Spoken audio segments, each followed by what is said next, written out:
everyone, and welcome to the class. This is David A. Cox with PCClassesOnline.com, and today we are talking about iOS 8 for the iPad. This class that you're about to see was actually taped live. If any of you out there would ever like to attend our live classes, we are a completely free public service. You can find out everything, of course, on our website at PCClassesOnline.com. So let's get started. Here is new to iOS 8.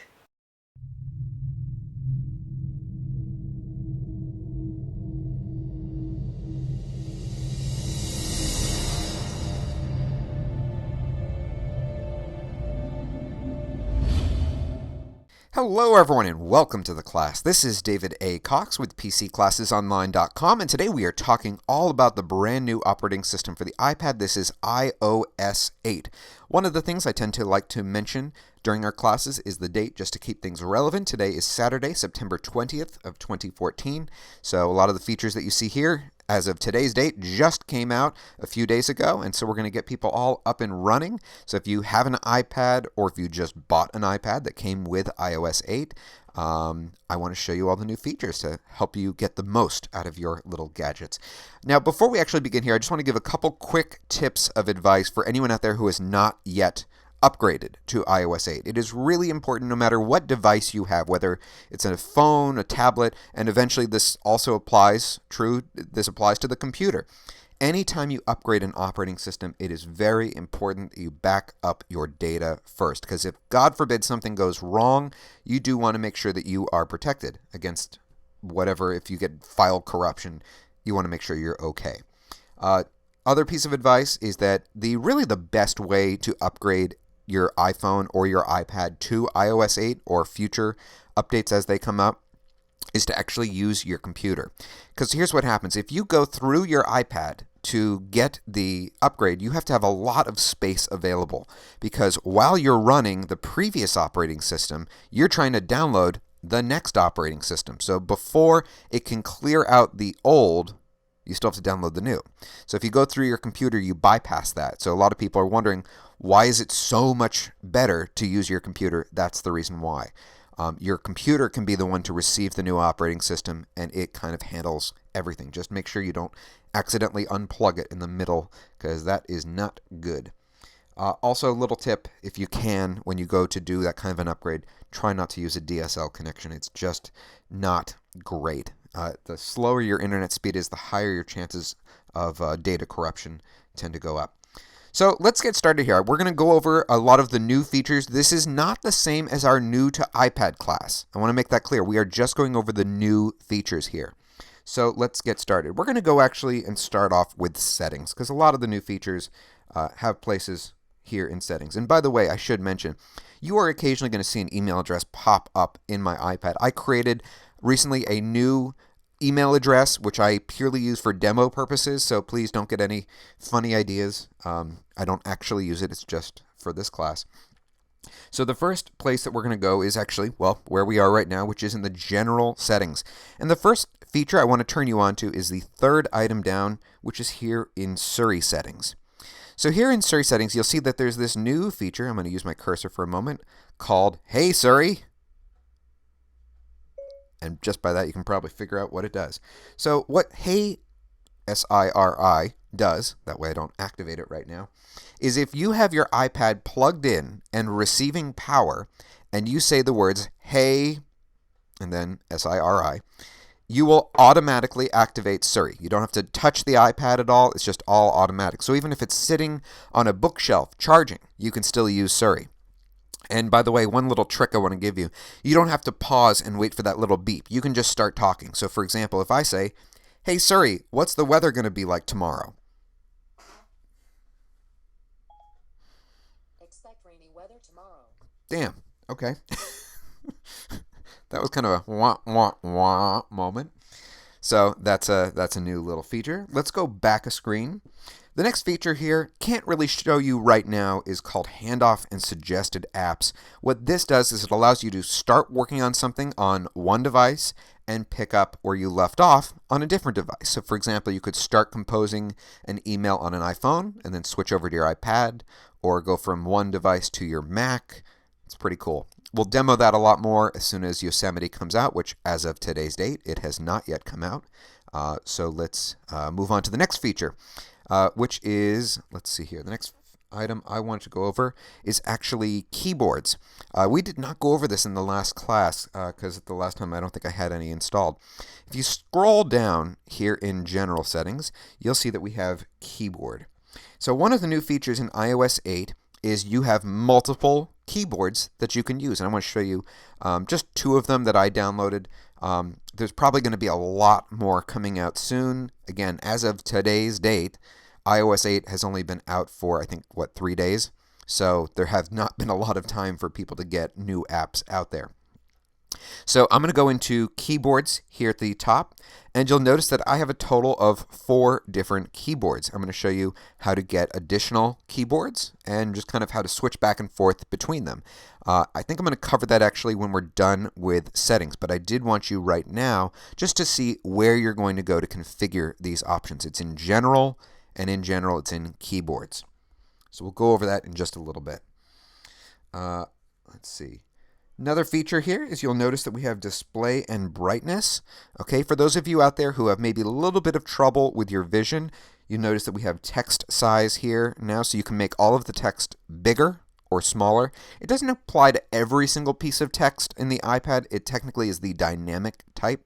We don't need to go into detail about what that is, but it's the main print that you're going to see in the iPad. So you can just use this little slide bar, and you'll notice that everything gets smaller or larger as I move my finger up and down that slide bar. You can also make all of the text bold. One thing to note, if you turn that feature on, it is going to reboot your iPad. And since we're live right now, we have an audience, by the way, tuning in. I can't quite do that at this moment.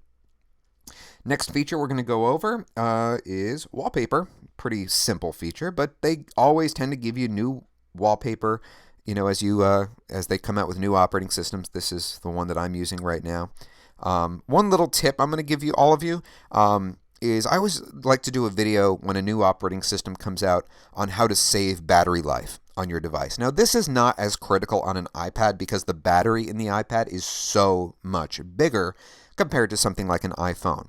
That being said, if your iPad is maybe older and it has a little bit more wear and tear, one trick that you can use to help save a little bit is when you go into your wallpaper, you see this down here at the bottom right, it says perspective zoom. Okay, you might want to turn that feature off. Again, if your battery is low. If not, probably don't worry about it. Hit cancel for now. And to show you those various, choose a new wallpaper, stills. There's just kind of an example of some of the new wallpaper images they give you, and also the older ones left over from iOS 7. They're still there. Another little tip, don't use dynamic. It's just not a good idea. Dynamic really eats away at your battery life, so I tend to recommend that you go with still. Next feature we're going to talk about is we're going to go into iCloud. Again, this is the fake account. Ignore the email address. For those of you who don't get the address, by the way, it says P-Town Drone Boy. One of my little hobbies, it tends to pop up at some point in the classes. I'm a drone pilot, so I photograph Cape Cod from the sky. It's pretty cool. If you ever want to see any of my little videos that I've done, they're all accessible through our YouTube page, which is just youtube.com/TechTalkAmerica. That's actually the official name of PCClassesOnline.com. Long story behind that name. So here in iCloud, you'll see one of the first items we have here is family sharing.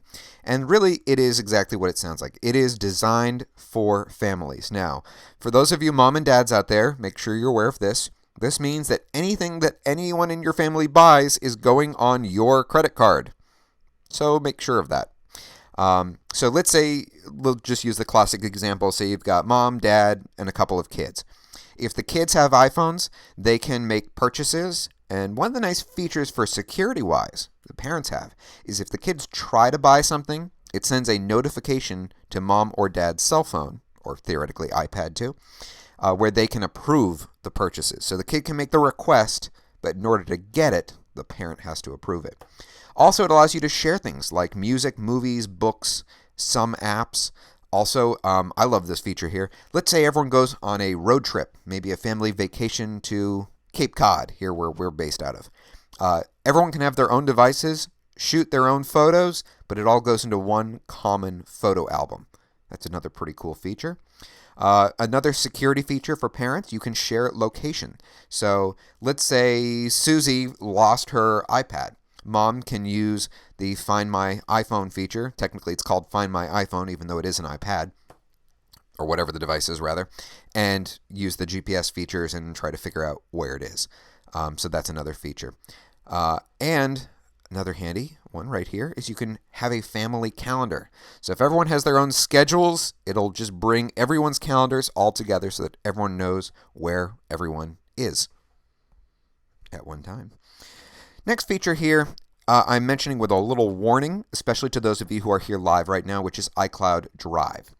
I have made the recommendation, do not use iCloud Drive until Yosemite comes out. Long story, we don't need to go into it. But what iCloud Drive does is really, it's very similar, ironically, to Dropbox or Google Drive for that matter. It's like a folder, and anything you store in that folder, you can now pull up on any computer. It's pretty cool, or device. So ultimately, we're going to do an entire class on iCloud Drive once it really comes out. This is sort of like a beta right now, in the way that it's set up now. But it'll allow you to save documents to the cloud, so you don't have to worry anymore about where is my document. You just go to whatever device is most convenient, and you can pull it up. That's part of what Apple is introducing continuity, is so that you can have this seamless transition between all of your various devices. The other features here are pretty, they're all the same that they've been since it came out. Another feature here you'll notice at the very bottom is a Share My Location feature. I have mixed feelings on this one. I think it's great for parents, if you've got kids, to use this feature because, this could definitely be the kind of technology that, hey, it could save a kid's life if there was a kidnapping situation, something like that. It could also be misused. So I have mixed feelings on this one. As long as everyone knows that it's there, yeah, that's what I'll say on that. Another feature I will say about iCloud Drive, real briefly, is the way that they deal with storage. So everyone gets 5 gigabytes free. It's like Oprah. You get 5 gigs. You get 5 gigs. Everybody gets 5 gigs. But if you want more than 5 gigs, you can pay for it. And what's nice with this is that it is very, very affordable. So to go 4 times as large, to go to 20 gigabytes, it's $1 a month. 200 gigabytes is $4 a month. 500 gigabytes is $10 a month. And for those of you e-hoarders out there, 1 terabyte is $20 a month. Still not that bad. And when you compare that to Dropbox's pricing, I think Dropbox is going to have to change their pricing if they haven't already done so, because that kicks their butts. I think that's all. I'm just going through my notes here. I wanted to say about iCloud Drive. The next feature that we're actually going to go over here.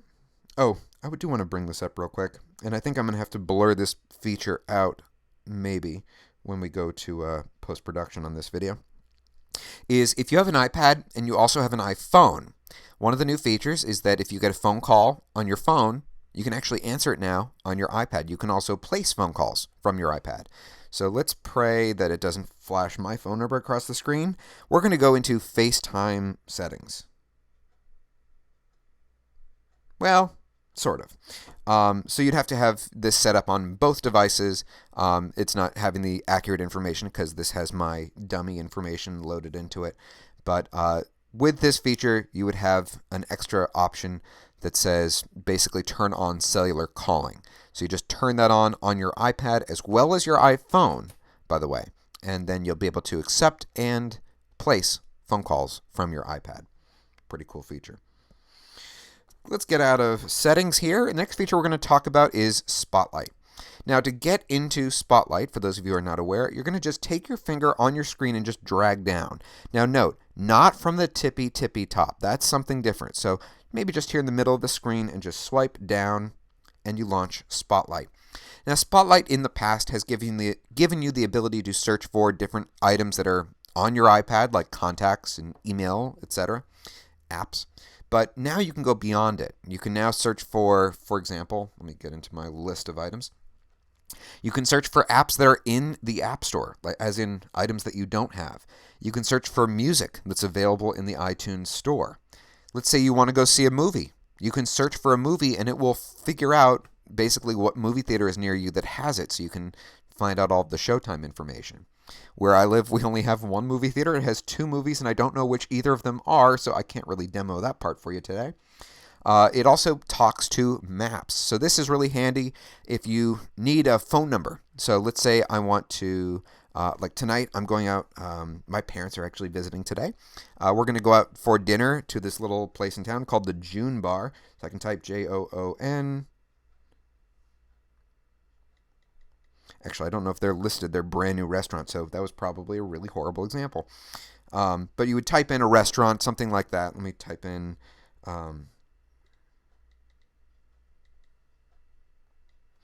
So this is a little pizza joint down the street from us.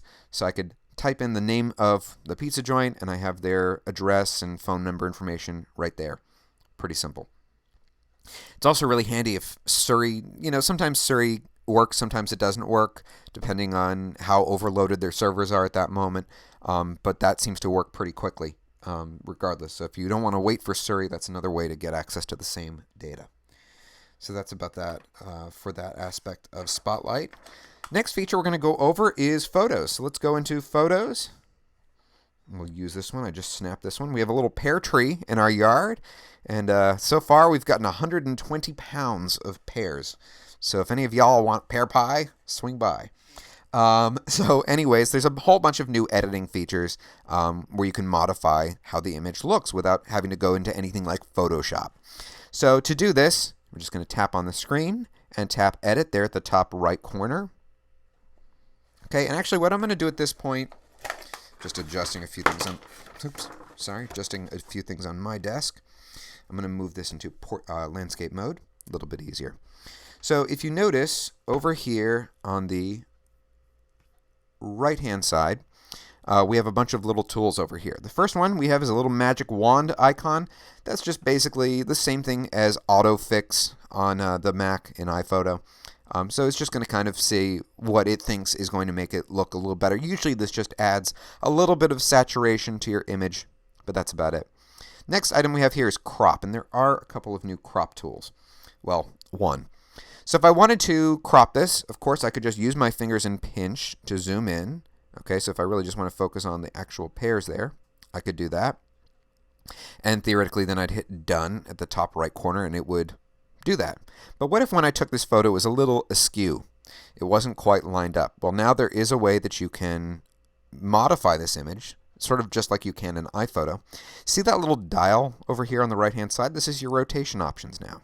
So you can use your finger and just swipe up and down. Oops, sorry. There we go. And it'll rotate your image. Typically, I actually shoot a lot of landscape photography, and so I usually use the horizon as my guide for this. And then when I'm done, I just hit done up there at the top right, and it will lock it in. Let's go back into edit. Next feature we have here is filters. Those haven't actually changed. Those are pretty much the same thing as they were before. You get these little kind of preview images on the right hand side so you can see what it will look like. So if I want to give this a noir effect, with one tap I can see how that makes it look. Go into Chrome. Chrome kind of makes it all, really ups the saturation more than anything. Process, transfer, a whole bunch of different options there. I'm just going to revert it to the original. Next feature we have is this little dial, and this is a new option here. So this allows you to change the lighting, color, and black and white options for your photo. So let's start off with lighting. I'm going to tap on that, and you'll see I have a little slide bar here on the right hand side. Again, it's giving me a preview of what it will look like if I adjust it. So if I drag it down a little bit, it's going to darken everything. Okay. When I'm done with that, I'm going to go into color. So in color options, again, you're adding saturation or removing saturation. So all those colors are going to really pop. Be careful about adding too much saturation, because then when you happen to do that, if you look over here, white tends to turn blue. It's a really easy way to identify a photo that's been overcorrected. Then when you drag down, you desaturate your image.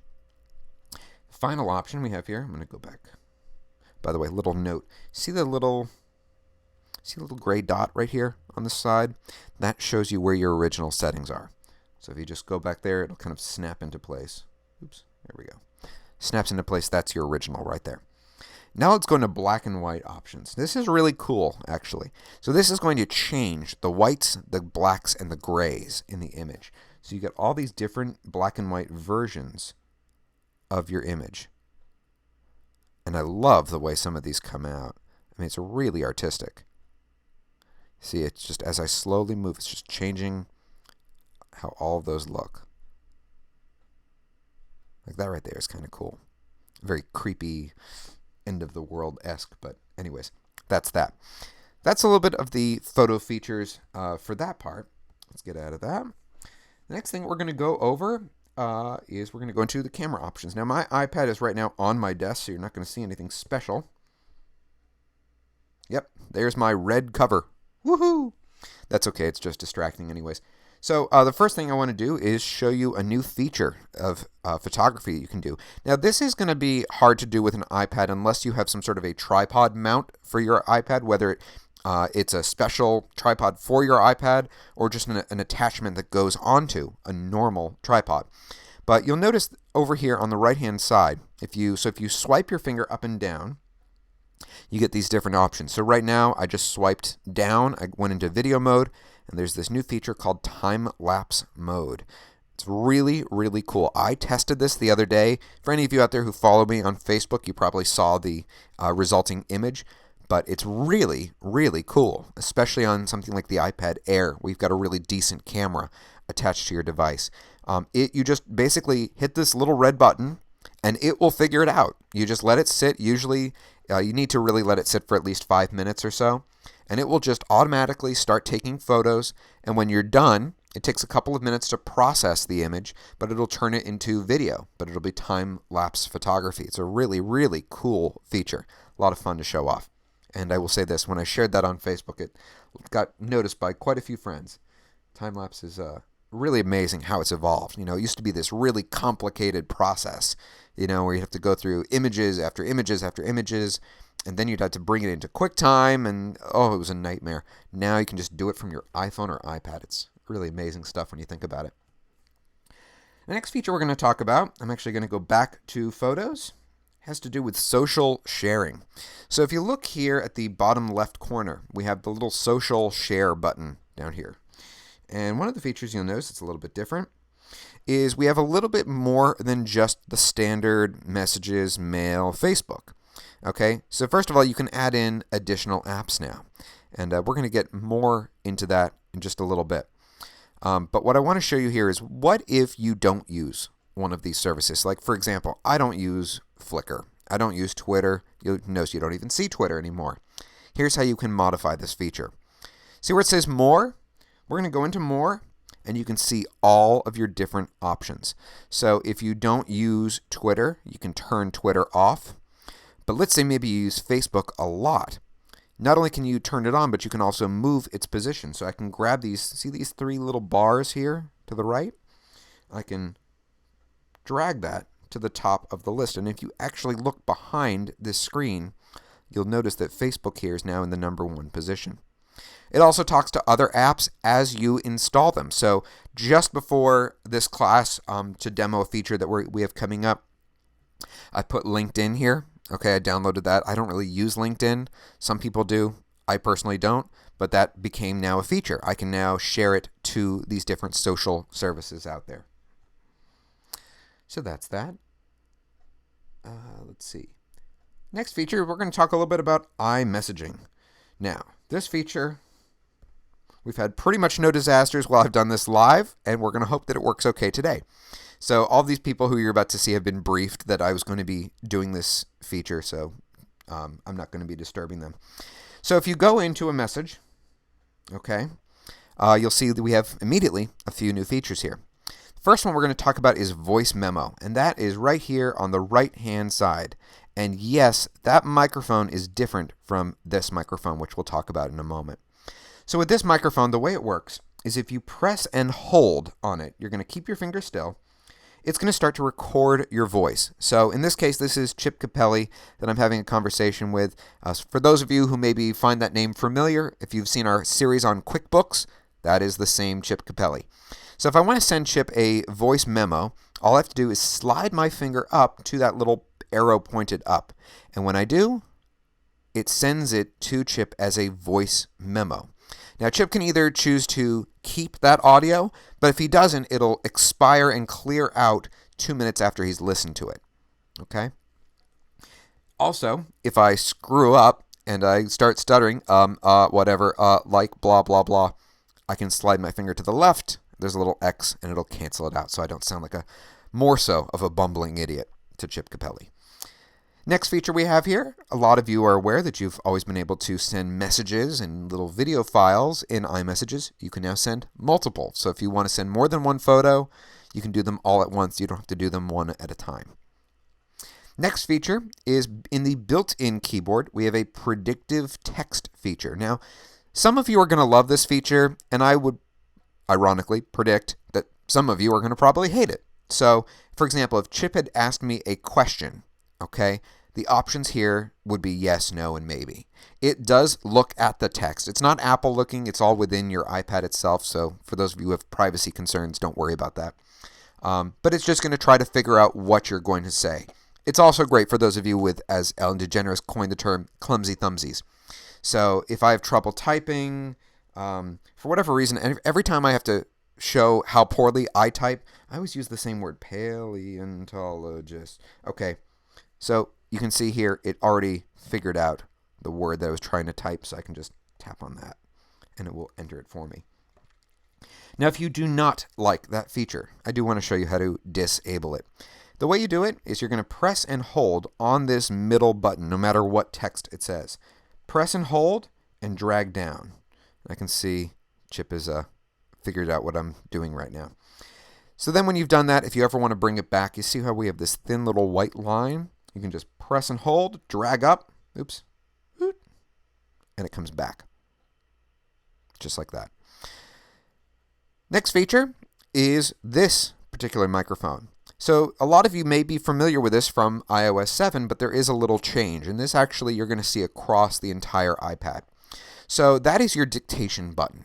It really only works if you're, well, it works for everything these days. But if I hit it, you'll notice there's a little change.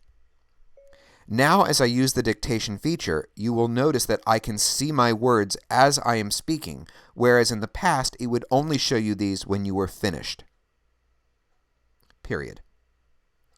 Oh, and by the way, you can also speak punctuation, exclamation mark.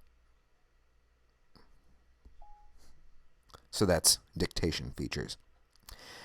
Another feature is down here next to the microphone. We have this little world icon.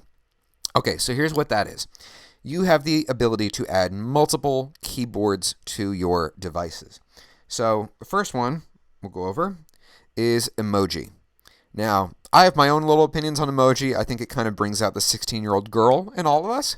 And I've noticed that since I've started saying that when people comment on the videos on YouTube, it tends to be a long string of emoji. So I think they're doing it to either play with me or something else with me. Anyway, so you can see through here, yes, we have plenty of emoji to fulfill all of your emoji needs. Am I the only one who thinks that that does not look like a tongue?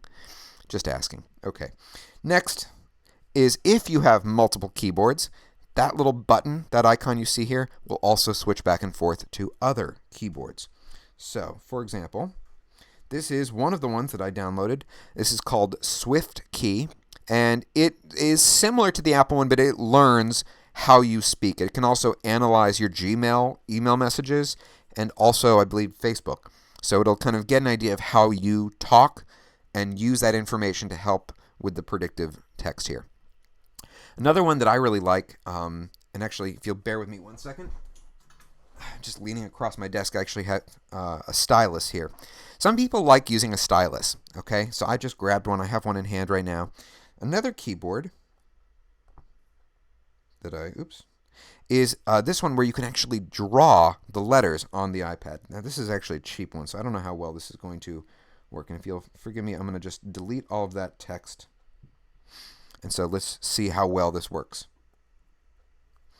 Screw it. Let me just use my finger instead. So then as I type, you'll see that down here we have some critical options here like space.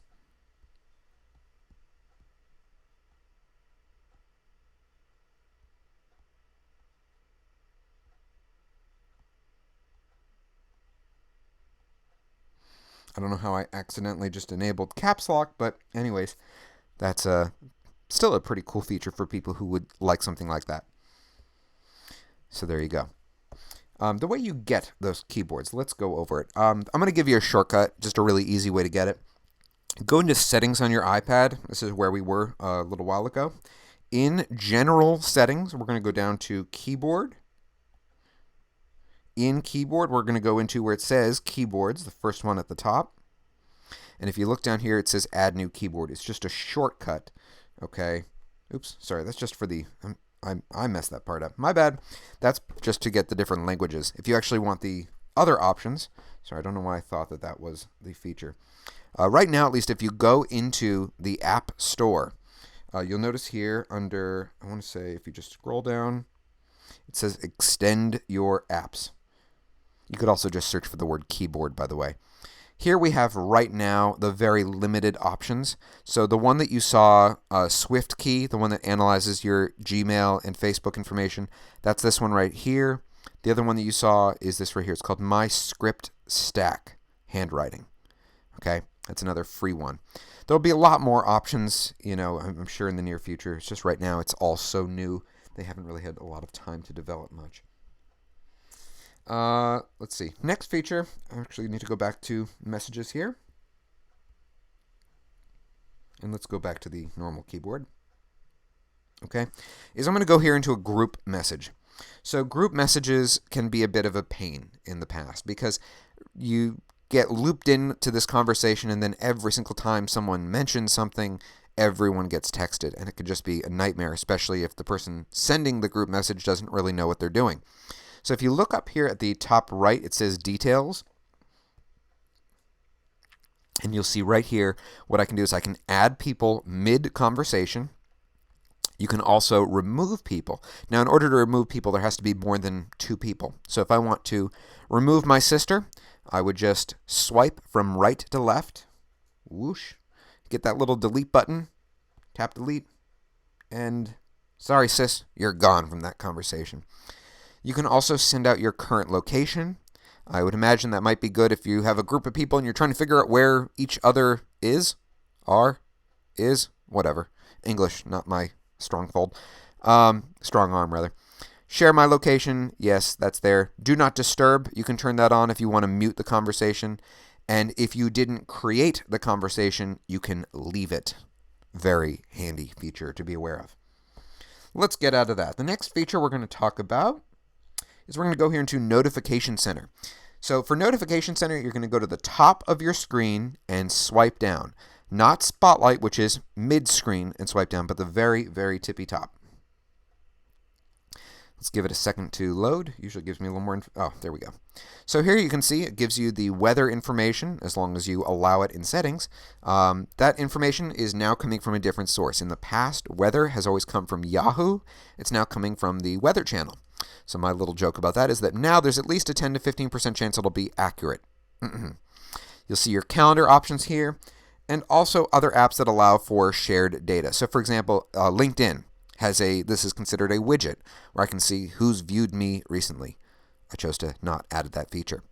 If you want to add other widgets to Notification Center, you see that edit button at the very bottom? Just tap on that. And these are the different apps that you can throw in with this. So for example, I pulled in a News Digest, which I actually really I'm not a fan of it, but I just wanted to show it. It's not pulling data for some strange reason, but maybe it's just because I just downloaded that. But there are others that you can see listed below where you can add that feature in. You can find out which ones will go in to Notification Center just from the App Store. There's a little section there for it. Let's get out of that. Another thing I want to mention, let me just do a quick thing with Chip here. Chip, would you please do me a favor and quickly text me back? Thank you. Okay, so we're going to get out of that temporarily. Oh, oops, I guess I didn't put Do Not Disturb mode on. We're going to wait for Chip to text, and I want you to watch the top of the screen. So a lot of times when you're on your iPad, you'll get a text or you'll get an email, and you'll get a little notification at the top. Now you can reply or respond to it, whatever method that would be. So if it's from Twitter, for example, you can retweet it right from the notification itself. So hopefully Chip will see that soon and he will text me back. He's always done it pretty well in the past. I'm trying to keep an eye on the screen while looking at my notes at the same time. While we're waiting for him, and we'll just jump back as soon as he does, I'm going to actually go into email for a moment, show you a couple new features there. So let's go into email. So the first feature I want to show you is there's a new way to delete messages. A lot of you have been aware that in the past you could tap edit, and then you get these little check boxes here, and you can go check, check, check, check, check, and then hit trash at the bottom. Okay, that's always been one method.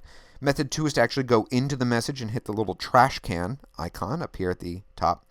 By the way, for some of you it's going to be a trash can. For others it's going to be a box. It's a box if you use Gmail. It's a trash can if you use pretty much anything else. It's just a matter of do they define it as trash or archiving. We don't need to go into the reasons why. The new method though is, watch this. So if you swipe your finger from right to left just a little bit. Oh, hold on, Chip. Okay. So you saw that it came in at the very top. You can just pull down from that little part of the top and you can respond without having to actually leave what you're doing. So I just texted him back. Very, very simple.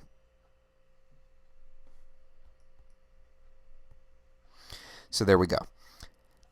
Getting back to what I was talking about. So with email, you could always, oops, I don't want to show you the feature, the new feature too fast. Swipe from right to left and you get these options here like trash, flag, and more. We're going to go over more in a moment. But the new feature is if you keep swiping, it goes straight to trash. So if you just need to quickly delete it, you can just swipe from right to left and it will delete it.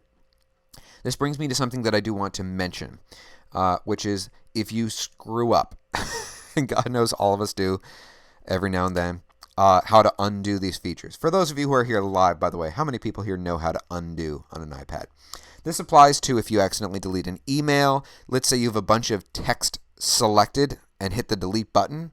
So this would be like the equivalent on the Mac of Command Z or on a PC of Control Z. It's undo. All you actually have to do is literally shake your iPad. So left and right. There we go. Undo trash. Sure, you'll look like an idiot on the subway, but at least you get your message back. Undo. And it comes right back. Just curious to see how many people here. Yep, quite a few didn't know that feature. So that's another little thing I want to go over. Let's see. Other notification options, by the way, that you can work with. Let's say you get in like a calendar invitation. You can accept it or decline it right from the notification that comes in. The others I think I actually did already mention here. And just kind of worth mentioning again, when you're in email, if you decide to use the dictation feature here, it is going to show your text as you speak it on your iPad, which is a really handy feature because the last thing you want to do is talk for half an hour, hit done, and then realize that half of what you just said was not correctly translated. Not bad, Siri. Not bad. Except for the last word. So there we go. And it fixed it. Okay, out of email. Next feature that we're going to talk about, let's see here. Multitasking. So to multitask, you're going to double click the home button. That's the button on the front of the iPad. This is definitely, in my opinion, it's a little bit more handy in the phone, but it's also decent for the iPad. And I'm going to apologize in advance to Chip Capelli because hopefully it won't do right now what it did for one of the last classes, which is it revealed his phone number. So you'll notice that when you double click the home button, you see the other apps that are running in the background. So the different apps that I've opened over the course of this class, I can, for example, go back here into the App Store just by tapping on it, double tap the home button again, it backs up, and I can go, back and forth. But also, a new feature, we have the different people I have recently corresponded with up here at the top. So if, let's say, I was just chatting with Chip and now I want to start a FaceTime call with him, I can tap on his name. Thank God it didn't do it this time. And I can message him, FaceTime call him, or FaceTime call him, as in not video. So that's another nifty little feature. Mail, I already went over. Safari. Okay, next feature we're going to do is we're going to talk a little bit about Safari. So let's go in that. In the past, every time I've taught a class on the Mac or iPad and I've gone to CNN, it's like the worst, most depressing news ever. So from now on, I'm going to theonion.com. Let's keep this class happy if it ever loads. Okay, so when you're on a website, okay, and you have to kind of work with me here on this one because this is very generally speaking. Sometimes when you go to a website, you don't want the mobile version of the website to load. Like for me, this happens all the time with restaurants. I just want their phone number. I know the website.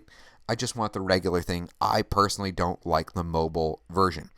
So if you're in that kind of a situation, you don't want the mobile version, you no longer have to scroll to the bottom, look for the little button that says desktop version and tap on that and wait for the page to reload.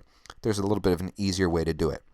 Now, to switch to the desktop version of any website, all you have to do, not every, but almost any, tap on the actual address.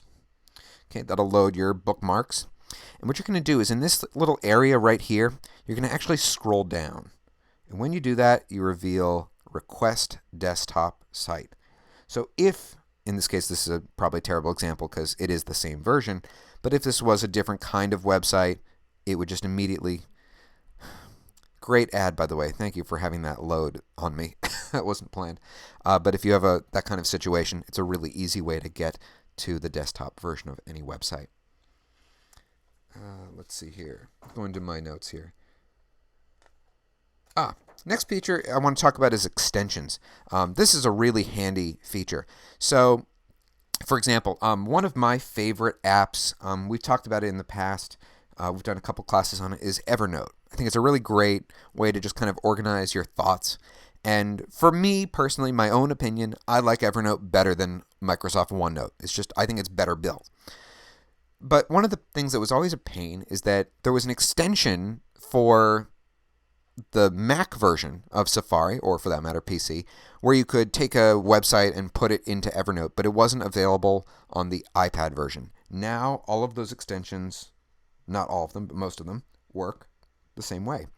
So if I want to take this article and I want to save it into Evernote, all you have to do is go to the little social share icon here at the top right. Okay? And you'll notice, there it is. So I can now place this into Evernote. Another feature where this can be handy. So for those of you who maybe didn't notice it, we've added a new feature to our YouTube page where we pose a question to all of you looking for feedback.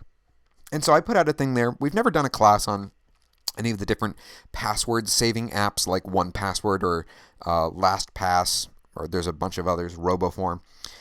But I said, hey, tell us what your favorite is. And one of the most common responses was 1Password. So for those of you out there who have trouble remembering passwords, 1Password now is an extension for Safari on the iPad.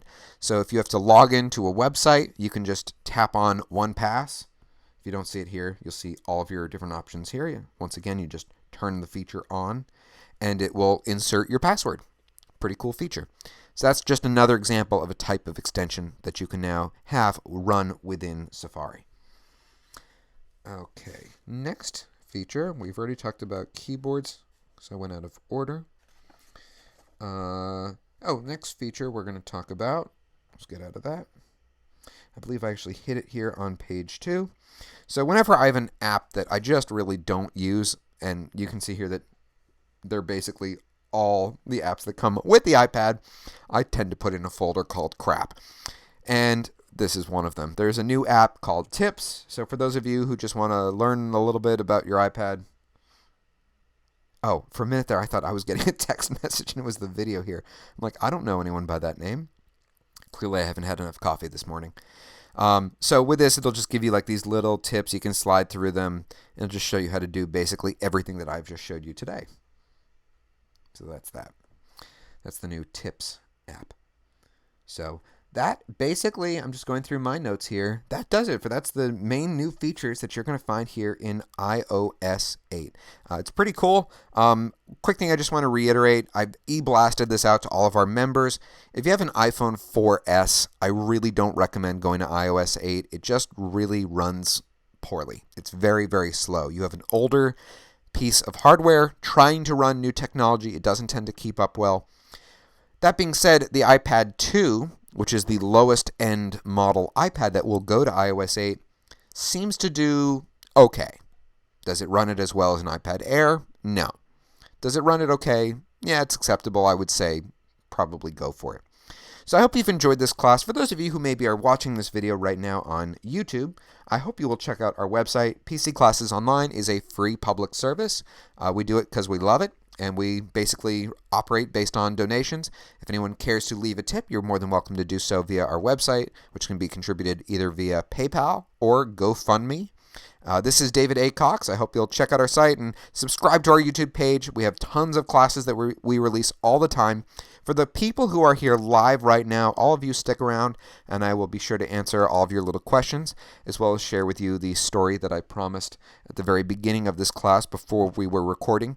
I have a favorite story about Surrey gone wrong during a live class. It's kind of a funny little story. If PC Classes Online ever gets on the Ellen DeGeneres show, I will share that story. Just make sure they have the censor button ready. This is David A. Cox. I hope you all have a great rest of your day. Thanks for tuning in. Bye-bye.